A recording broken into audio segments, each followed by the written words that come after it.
Hello, Dr. Sushma Singh this side. Today we start Unit 31, Peasants Movements. The central concern of this unit is to examine the various dimensions of the peasant movements. This unit is presented within the conceptual framework of social movements and collective identity formation. It begins with a conceptual discussion on peasants and peasant movement. It also briefly deals with the social background of the emergence and the processes of manifestations of the radical peasant movements. The transformation of peasant movements from the phase of the radical to the reformative peasant movement and the various dimensions of this transformation are also discussed in this unit. Now let us move to the point studies on peasant movements and overview. As mentioned in the previous unit, India has been a hotbed for the manifestation of various types of social movements. Peasant movement is one of such variety. Indeed, Indian society has been replete with the manifestation of numerous peasant movements across the time and space. There have been several accounts of these movements as produced by the historians, political scientists, sociologists, and social anthropologists. Now a vast body of literature has emerged in this area. The indigo cultivators movements in Bengal, the Mopha rebellion of Malabar, Kerala, and the Bhaga movement in Bengal, the Telangana movement in Andhra Pradesh, Naxalite movement in West Bengal, many other peasant movements in Bihar, in Uttar Pradesh, in Punjab, in Rajasthan. These studies have made significant contributions in helping us to comprehend the genesis of these peasant movements and issues involved therein. The processes of collective mobilization, ideological underpinning, leadership, organization of these movements are also clearly brought out through in-depth case studies. Peasant movements in India have taken place across the time and space.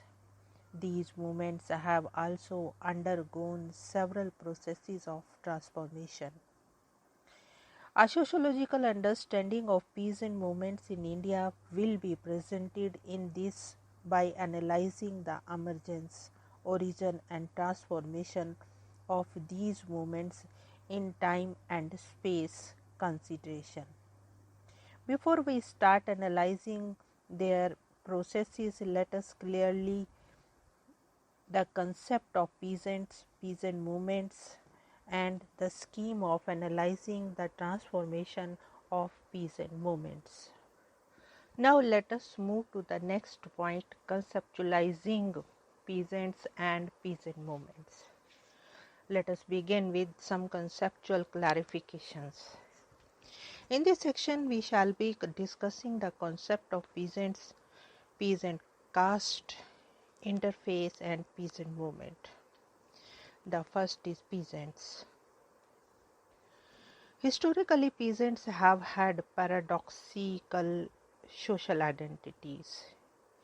In social science literature, they have been depicted on the one hand as reactionary, conservative, awkward, homologous, incomplete part society, and dependent.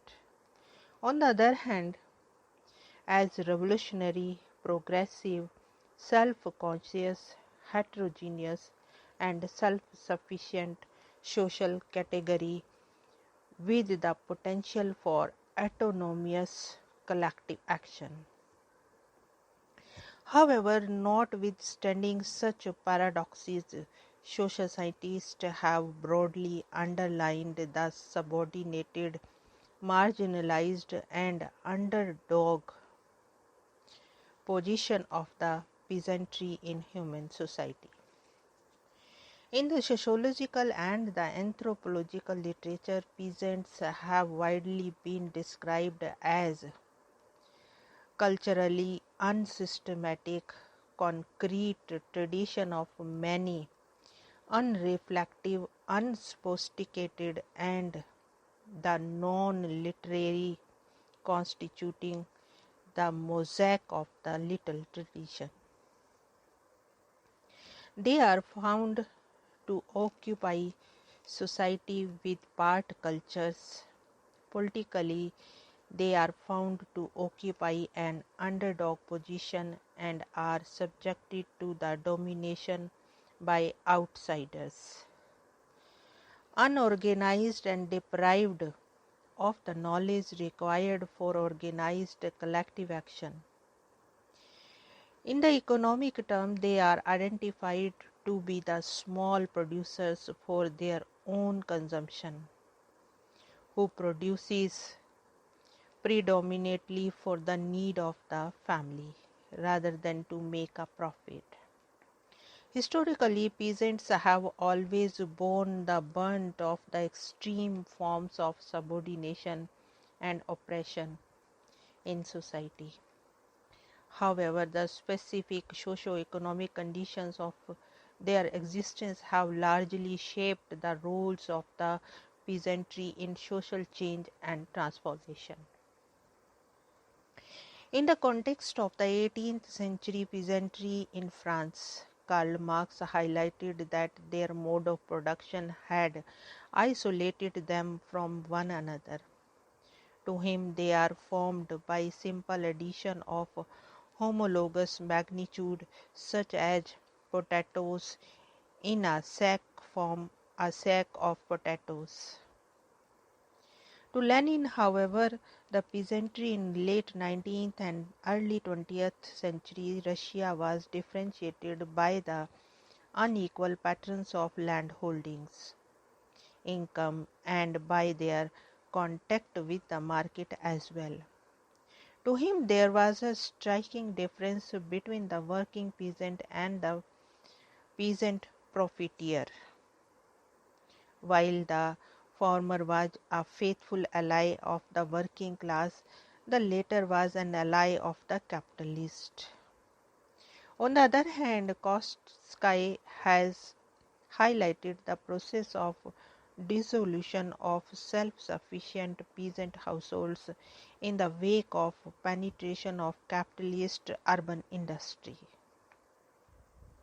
Increasing rural and urban divide and the growing indebtedness and landlessness of the peasantry in Russia, Antonio Gramsci has seen the peasantry in the context of Italy as a part of a large socio-political order and not a discrete entity. Having understood the nature of the peasantry's subordination, Gramsci highlighted that their subordination could be broken through the alliance of workers and peasants and through the development of class consciousness among the peasants. French Fanon, while studying the peasantry in the context of Algeria, points out that in colonial countries they plan a revolutionary role in bringing about change in the social and political order of the society.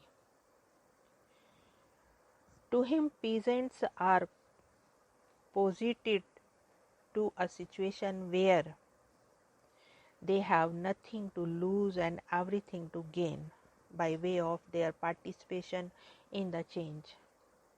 LV highlights the crucial roles played by the middle peasantry in the Russian and Chinese revolutions. However, in his observation, on the peasantry in South Asia, he points out that peasants finally and irrevocably takes the road to revolution only when he is shown in practice that the power of his master can be irrevocably broken. Then the alternative mode of existence becomes the real to him. Barrington Murray, while recognizing the revolutionary role of the peasantry in the radical movements, points out that such roles are dependent on the structure of power and the class alignments within a society. Turning to India, he mentions that because of the passive character of the Indian peasantry and the specific structural features of the Indian society, which is dominated by caste, religion, and ethnic considerations, peasantry has not been able to play any revolutionary role in the country. Now let us move to the next point, that is peasants caste interface in India. Peasants in India represent a vast mass of landless agricultural laborers, sharecroppers, tenants, poor artisans, and small and marginal cultivators having a close social interface with the socially deprived, like the scheduled tribes, scheduled caste, other backward classes, and women. The so-called outcasts of the Varna hierarchy in the real sense of the term form the core of the peasantry in rural India. In the localized vocabulary, peasants are denoted by the uses like Kisan, Krishak, Roitu, Chasu, etc., more or less indicating cultivators who cultivate land with their own labor, and also the categories namely Adhihar and Bakchisi, sharecropper and tenants, and Mazdoor, Majur, Kuli, Pet, Krishi, Shramik, etc. Agricultural labors. These terms signify specific cultural connotations which are more often than not used to indicate the marginalized and inferior status of these categories in the agrarian society, as against the superior categories like Bhuswami, Malik, Jotedar, Bodhlok, etc., whose major source of earning is from the land, but without getting manually involved in the process of cultivation. Thus, peasants are a socially and economically marginalized, culturally subjugated, and politically disempowered social group who are attached to land to eke out a subsistence living. The peasant societies in India have widely been affected by the broad process of social transformation caused by the introduction of land reforms, rural development initiative, and new agricultural technology, and the rejuvenation of the Panchayati Raj institutions. However, studies conducted in several parts of the country show that such changes have only partially altered the core issue of livelihood security of the peasantry, who have still remained economically marginalized, predominantly becoming either landless, semi-landless, marginal, or small cultivators without possessing advanced means of cultivation. The age-old association between this lowest ritual status and low economic position has always provided a basis for their socio-economic marginalization, political disempowerment, and collective mobilization in the peasant movement and in various struggles against their oppression in society. And the next point is peasant movements. An important dimension of the social movement is its life history and the process of transformation it undergoes. The movement may emerge to be routinized, accompany a decline in support for the movement. The movement may also acquire a reformative character.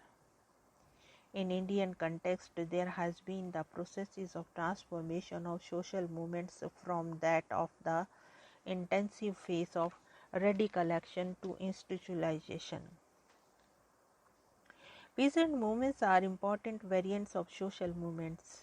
These movements can be categorized in terms of their ideological orientation, forms of grassroots mobilization, and orientation towards change as radical and institutionalized. To analyze their dynamics, a radical peasant movement is viewed as a non-institutionalized, large-scale collective mobilization initiated and guided by radical ideology for rapid structural change in the peasant society. An institutionalized peasant movement, on the other hand, is one where institutionalized mass mobilization is initiated by recognized body for a gradual change in the selected institutional arrangement of society. It has been observed that peasant movements, however, are not discretely radical or reformative. Rather, one may be an extension of another through transition over a period of time.